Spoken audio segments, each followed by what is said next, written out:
से दो व्यक्ति हैं। एक ऐसा व्यक्ति है जिसने योग साधना की है और एक ऐसा व्यक्ति है जिसने कभी योग साधना नहीं की। आपको फ्रॉम आईज जब आंखों से देखोगे तो आपको कोई डिफरेंस नजर नहीं आएगा। थोड़ा बहुत ऑरा के द्वारा फील कर सकते हैं, एनर्जी एक्सपीरियंस कर सकते हैं।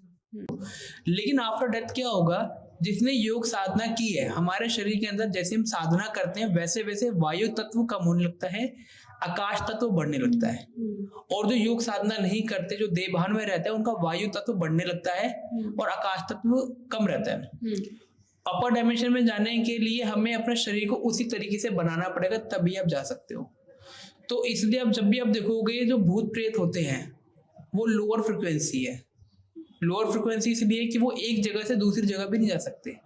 मतलब अगर उसने योग साधना तपस्या नहीं की और उसकी डेथ हो जाती है तो जो उसका तीन तत्वों का जो शरीर होगा उसमें वायु तत्व हैवी होगा और वायुमंडल में भी वायु तत्व हैवी है, तो उसका शरीर इतना हैवी हो जाएगा कि वो 2 किलोमीटर भी नहीं जा सकता।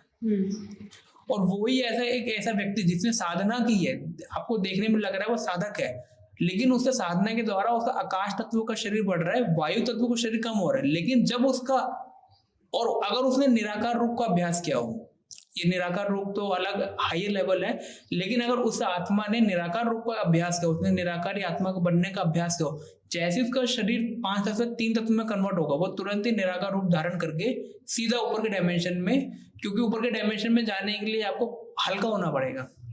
अर्थ की ग्रेविटी से हल्का होगे तभी तो ऊपर जा पाओगे। अगर अर्थ की ग्रेविटी आपको खींच के रखेगी, 3 तत्व वाली आत्मा को भी अर्थ की ग्रेविटी अफेक्ट करती है और आपको 3 तत्व से निकलने के लिए हल्का होना पड़ेगा, उसके लिए आपको निराकार रूप धारण करना पड़ेगा।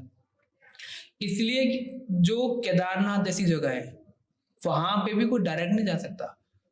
हरिद्वार का मतलब क्या होता है कि मतलब यहां से शुरुआत हो रही है आपकी आध्यात्मिक जर्नी की। तो सूक्ष्म जगत में अगर आप सोच रहे हो किसी को मोक्ष मिल गया, उसको मिल सकता है मोक्ष जिसने जीवन भर योग साधना तपस्या की होगी, क्योंकि उसने अपने अंदर के शरीर को परिवर्तन कर लिया है। हम जैसे जैसे डेली योग करते हैं, आपको लग रहा है योग तो करता है, कुछ तो होता नहीं है, लेकिन आपको नहीं पता उस व्यक्ति के शरीर के अंदर जो शरीर है वो चेंज हो रहा है। ठीक है, देखने में आपको साधारण लग रहा है लेकिन अंदर असाधारण हो रहा है उसका, क्योंकि सूक्ष्म शक्ति है हमारी। तो पोर्टल तो खुले हुए हैं, जो लेने वाले आए हुए हैं, लेकिन